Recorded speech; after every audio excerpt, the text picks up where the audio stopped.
Good morning, everyone. Today we're checking out a brand new video from Popcross Studios. It's with Vigilants, Season 1, Episode 13, The Tragedy of Bobby Blunt. Now, in the past, I actually did check this out because I was interested in it, but now it's actually a part of the season, and so I guess you could call this a rewatch if you want. So, let's hop in and check it out.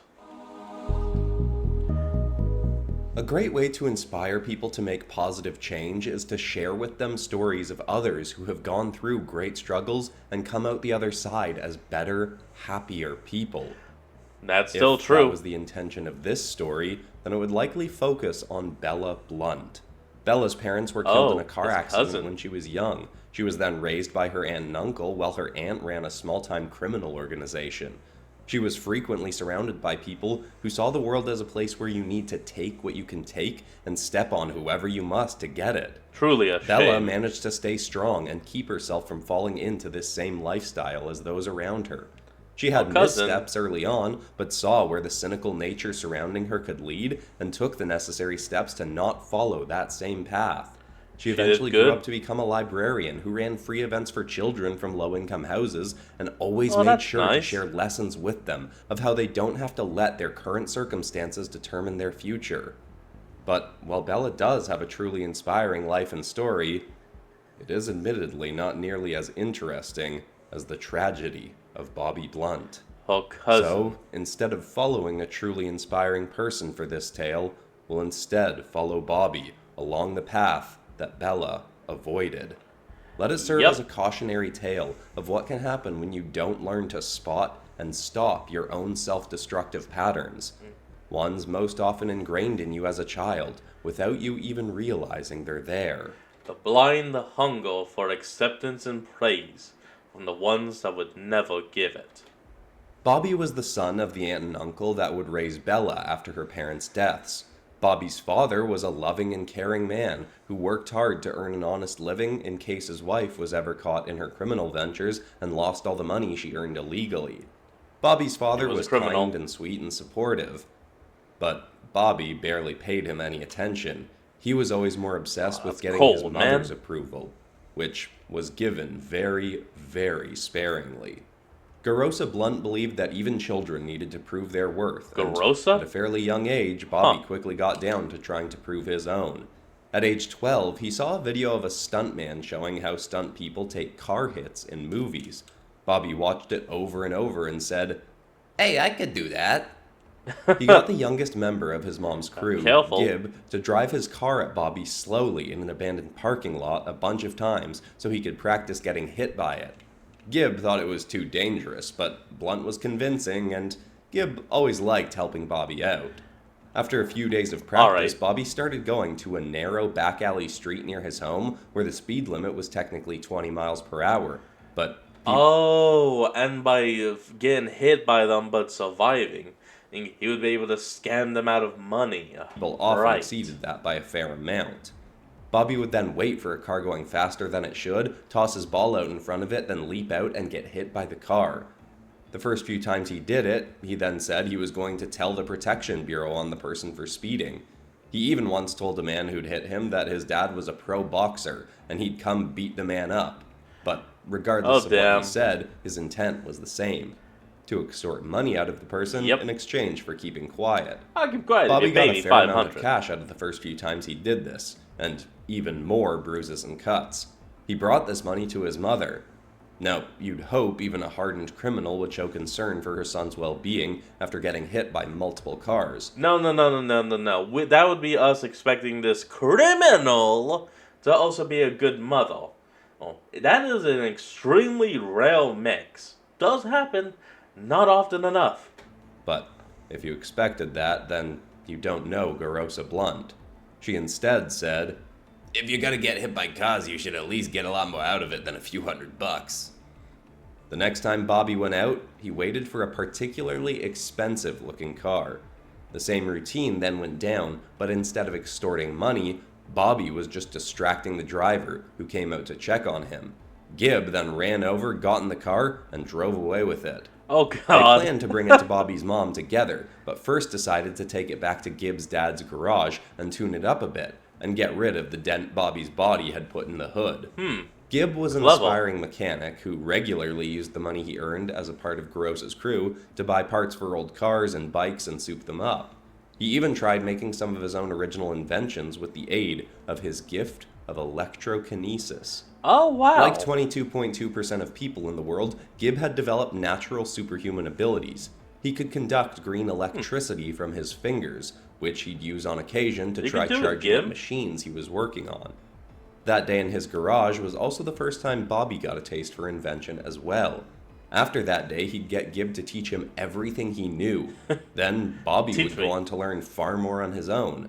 But first, they took the fixed-up stolen car to Bobby's mother. This time, she seemed genuinely impressed and even gave Bobby an aggressive kiss on the head, saying, "That's my boy." That unusual show of affection was a high Bobby would subconsciously be chasing for the rest of his life. And damn it, he's not chasing the orange dragon, he's chasing the mother dragon. Not only from...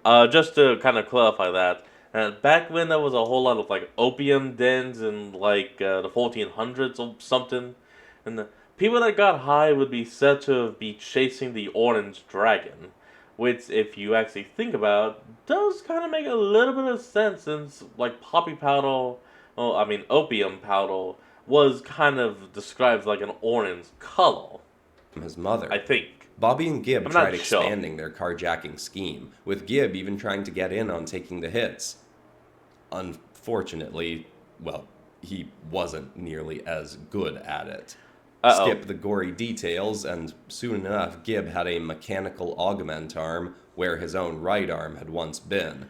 He'd only been able to afford a cheap basic augment, but Bobby took it upon himself to use Gibb's new arm as a testing ground for his budding technological prowess. Okay, he ended up making a way to build a concealed pistol inside. Oh, wait, what am I expecting to be kind? Oh, criminals! Gibb's new forearm. Gibb, get the hell out of there. The firearm unfolded into pieces that looked like normal functional pieces of an augment, but when Gibb tapped his fingers in a very specific sequence, an unlock would be triggered, the firearm would form together, and he could shoot it like any other pistol.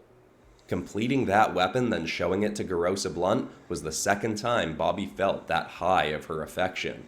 She thought the device was brilliant, and even started seeking out criminals to join her crew who had augments or missing limbs, so that Bobby could rig them up with disguised weapons. Bobby carried on like this through his teenage years and into his young adult life, getting more ingrained in his mother's world and constantly seeking new ways to get her affection.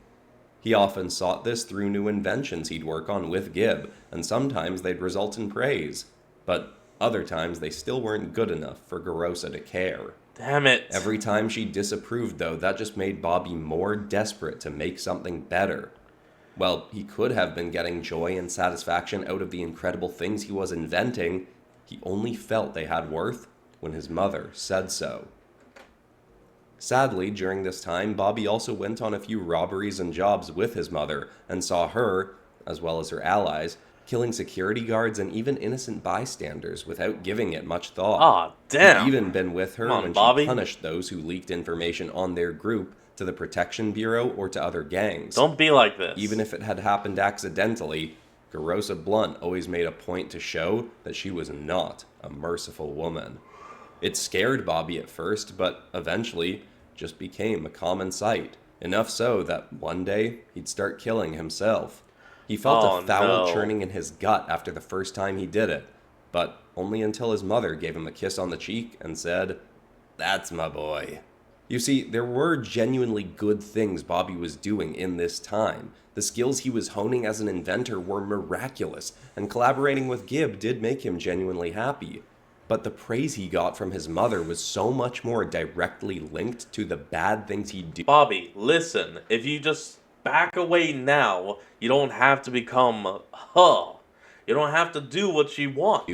With the good that was in him. Just be an inventor. Even after his mother was unceremoniously killed in a shootout on a job gone bad, Bobby kept seeking that high of her affection from other sources, doing those same bad things. He and Gibb got out of town after Garrosa's death and moved to Sweden, intending to only stay for a few months, renting out a basement under a garage, like Blunt's mom had always worked out of in Boston.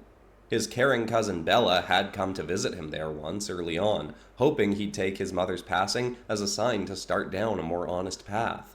Well, You Bobby can got invent along with so Bella. good. He called her naive and took no heed in her advice. This is just who This we are, Bella. bastard. You can try to get out of the game, but I'm gonna play the cards I've been dealt better than anyone else, while Gib picks everybody's pockets.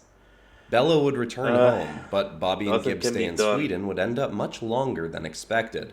They learned of a startup company in Stockholm called Mechanine Augmentations that was trying to make the next generation of augment limbs, ones that could give even a normal human powers that rivaled someone born with abilities. It had been a concept many in the world had claimed would eventually be tackled by someone, but no person or company had come through. The world's most popular sport, the Global Vigilance League, currently could only pull its fighters from those with superhuman abilities. The But if someone GVL. could There you go. grant non-powered people powers, they'd likely become the wealthiest person or company on the planet.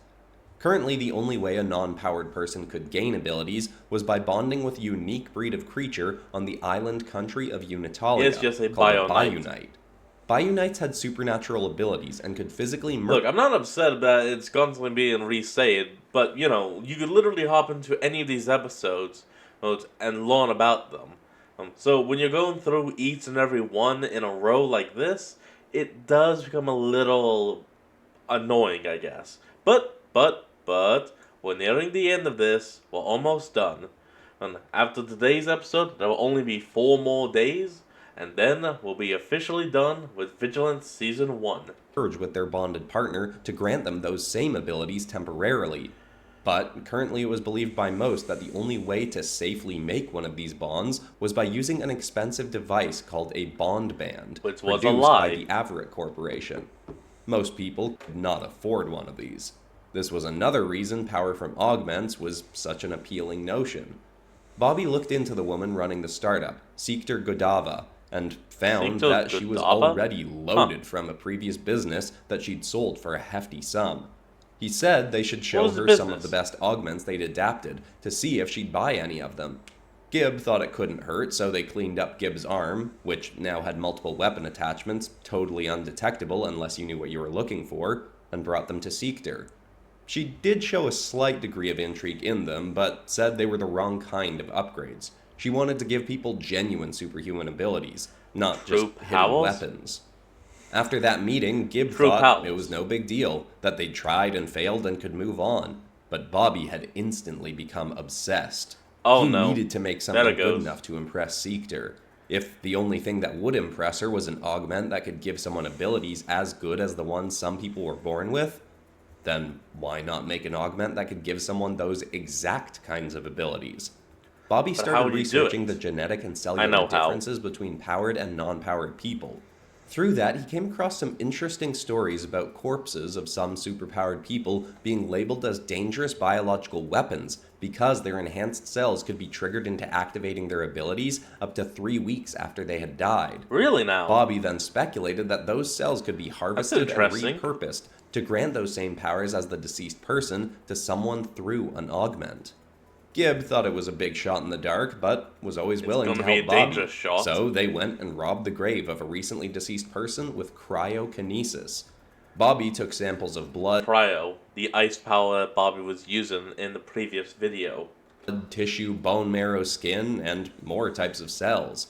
Through much trial and error, with this body and more to come, Bobby learned that he needed to use different combinations of cells from powered people to reactivate the deceased's abilities. But he could do it. Plus, more importantly, Blunt could condense this combination of cells into a fuel rod. With some help from Gib, they were then able to make an augment that, once Gib attached it, he could use any of the fuel rods they'd made and give him the same abilities as the person they'd harvested the cells from. You know, I'm actually kind of curious. How were the fuel rods, like, switched out? Oh, like, did you have to pop it out and then pop another one in? Or was it more like a slot thing to where you could, like, shove one in through the back or front and pop the other one out the other side? And saving you a motion. Interesting. Their successful trial came 10 months after they'd first met Sikter. But luckily for them, she was getting desperate, as none of her own team's work was getting them anywhere, and she was burning through even her vast resources quickly. Oh, They damn. made another meeting with her, showed her what they'd created, and she was astounded. She praised Bobby and Gib for their work and asked how much they wanted to come on and work for her as her lead engineers. She swore that once they started selling these, they could all become obscenely wealthy. Bobby was elated hearing her praises, but Gib kept him on track and told the woman they couldn't tell her anything about how they'd made this, or about their own careers, until she signed a non-disclosure agreement, swearing her to secrecy. Let's just say This seemed like a reasonable enough request, so she did as asked, but afterwards started seeing how sketchy her new associates were. They mentioned their criminal pasts in America, leaving out some of the gorier details, but claimed they were on a new path. They then told her how they'd made the fuel rods, and that immediately prompted her to say that she couldn't work with them. Bobby, however, was a fairly convincing guy, and told her that she just had to get fuel this way for a short while, and once the company was big enough, they could start getting people with powers to sign up like organ donors, to donate their cells for fuel rods after their death, and the whole thing could become much more above board. That could be legal. Seekter could see a future where that was possible. Many people with powers would likely be more than happy to leave their bodies as resources to help those born without, and those who'd lost limbs.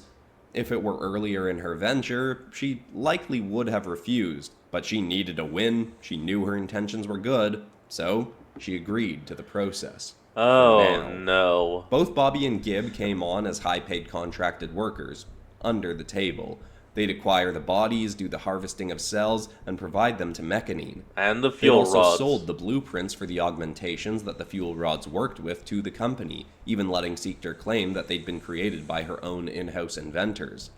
Unfortunately, as Seekter proudly and eagerly announced her company's prototype to the world, showing off Bobby's invention, her praise towards him soon started to slip.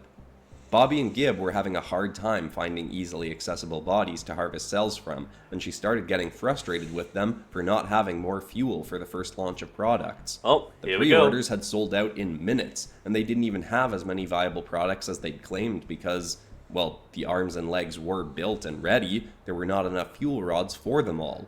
On top of that, fuel rods only... Limbs are ready, we don't have the fuel for them just yet. Last between 1 to 3 months once activated on a limb, so they'd need far more for the people buying to refuel. The augments did work on a basic level without the fuel rods, but without those rods they couldn't grant the person any superhuman abilities. I mean, that was when Bobby limbs. decided to try something new, harvesting from a living person. Some of the most high-potency cells to harvest had proven to be those in the tissue of the heart, as well as the skull's bone marrow and the brain. Bobby created a needle-like device that was meant to be able to numb a person, stick into their head, and extract cells from their skull, brain, and blood all in one puncture, but take a small enough amount to do no harm. Bobby then asked Gib to help him find a superpowered homeless person to test it out on, but Gib thought that was a bit too cruel even for them. The homeless had hard enough lives without being kidnapped. Like, I could honestly see how Gib would be going on about this. It's just like, come on, Bobby, we don't need to be doing this. We can make a living off our inventions alone. We don't need to keep up this superpower homicide stuff. We can stop. And used as lab rats. Bobby was aggressively insistent, though, and soon, just to dissuade him from using one of them, Gib offered to be the test subject himself. Bobby should have known better than to test something so experimental on one of his few real friends, or on any living person for that matter. But even still, he replied, "Hey, bud, if you're willing, let's get drillin'."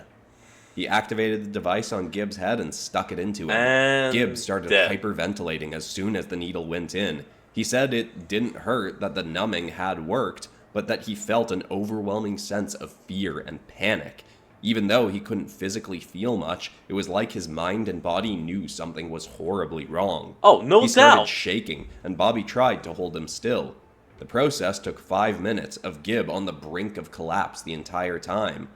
But when it was done and the needle was out, it was quickly revealed that it had worked, though it had only gotten enough for about 1/12 of a fuel rod. Oh no. In his desperation to show a new success to Seekter, Bobby talked Gib into going another few rounds. No. Gib didn't want to.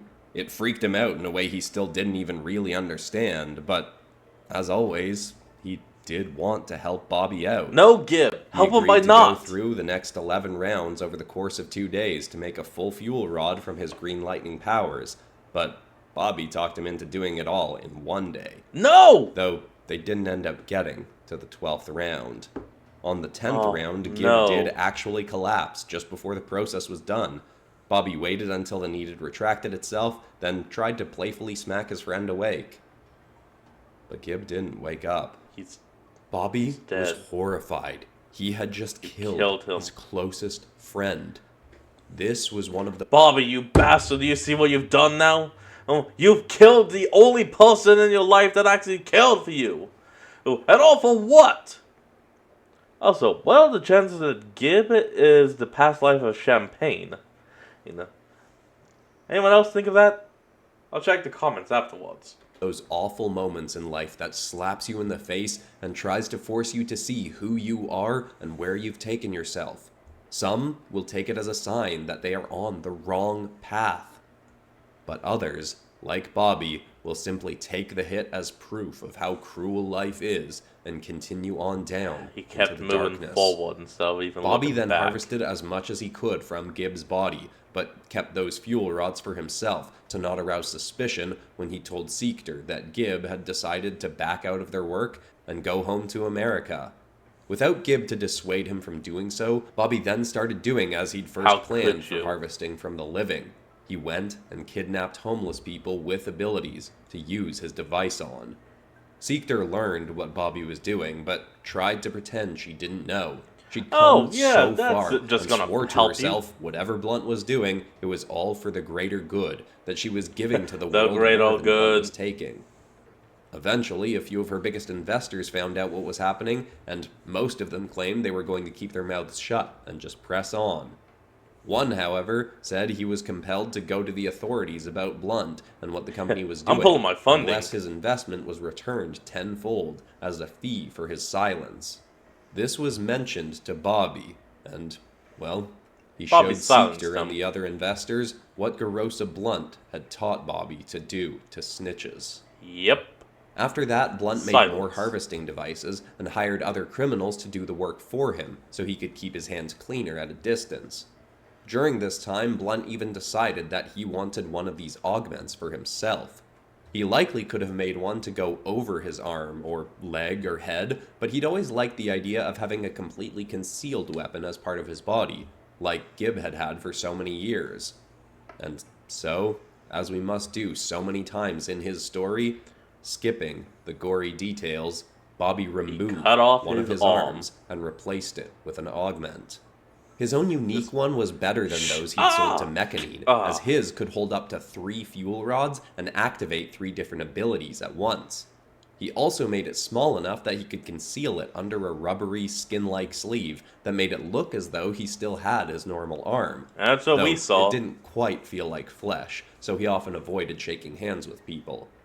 Mechanine grew and was right on the brink of people with their devices being accepted into the Global Vigilance League, which would have guaranteed the company get launched into fame and success beyond Seekter's wildest dreams. Unfortunately, Blunt's hired goons were sloppier than Blunt himself. Other members of Seekter's staff learned what was happening, where the fuel rods were coming from, and then it just took one whistleblower for the whole house of cards to come tumbling down. Just one Nobody ratted on Bobby out of fear of what he'd do to them.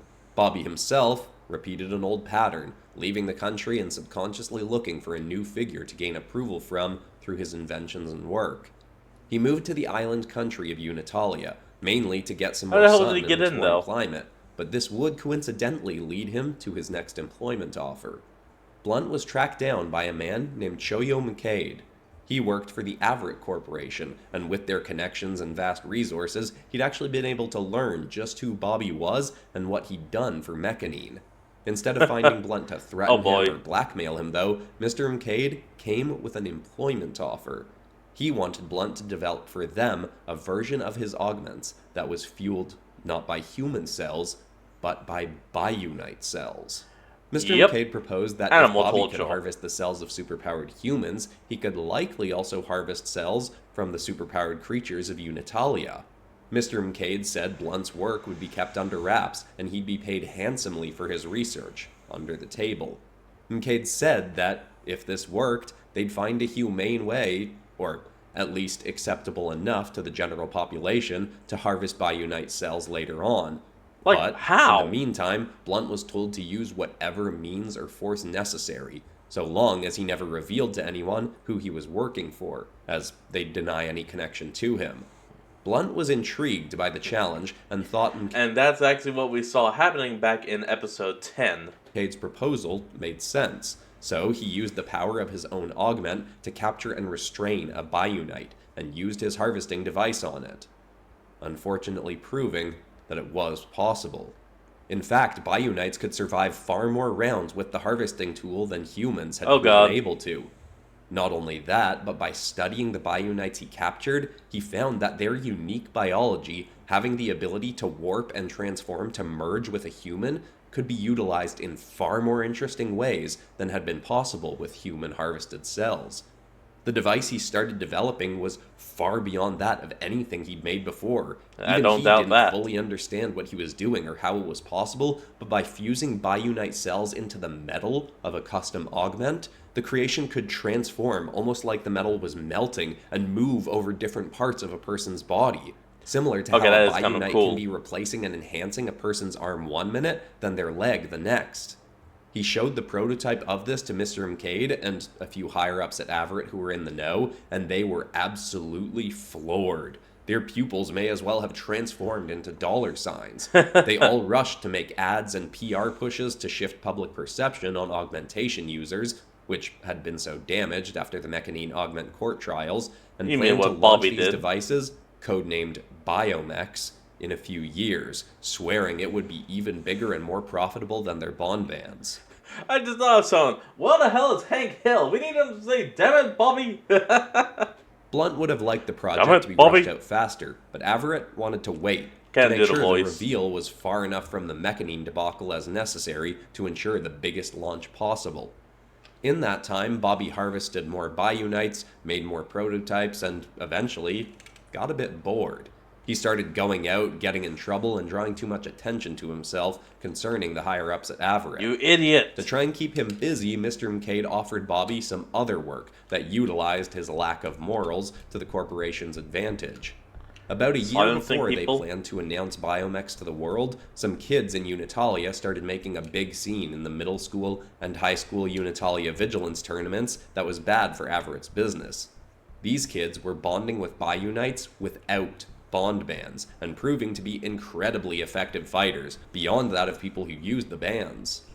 Averitt had spent tens of millions of dollars on marketing, propaganda, and buying off news sources to push the idea that bond bands were the only safe way to make bonds with Bionites, despite the natives of Unitalia having done without them for millennia. When did you even If the general population began to realize that bond bands were unnecessary, then Averitt's profits on one of their most successful products would plummet.